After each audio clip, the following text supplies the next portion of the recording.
Hi, my name is Jamie Holt. I'm owner and physical therapist at Holt Physical Therapy and Performance Training here in Raleigh, North Carolina. We get questions all the time about the importance of the hip flexor, so I thought it was time to teach you how you can assess your hip flexor strength and flexibility. There are three hip flexors that come into play, and you can see two of them work very good here. Your psoas major comes off your lower lumbar spine and attaches onto your hip. And then your iliacus, which is on the underside of your pelvis and attaches onto that hip.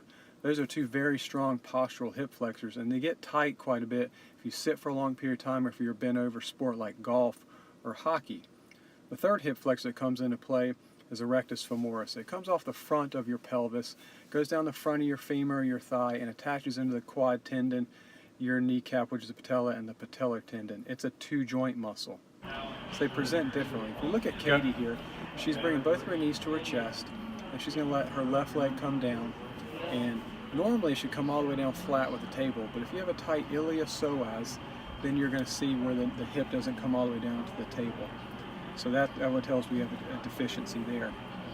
When you come down, your hip comes down a little bit further, but your leg straightens out, that tells us you have a tight rectus femoris. So it lets us know which hip flexor group we need to work on stretching out. From this position, you can also check the extensibility of your IT band. So we let her come down and hang again. If your knee comes out to the side, that shows that you have tightness in your IT band. It should be a straight line from your shoulder to your hip to your knee. If we're looking at the strength of your hip flexor, what Katie's going to do here is she's going to pull her hip up as far as she can, hold it for a couple of seconds, and then release it. If it doesn't move, then that's a 5 out of 5 strength, which is very good. If she holds it and then it drops down just slightly, we would give her a 4 out of 5, which is good, but not as good as it could be. And lastly, if she pulls up and she lets it go, and if it drops down below 90 degrees, that would tell us that she has weakness in the hip flexor.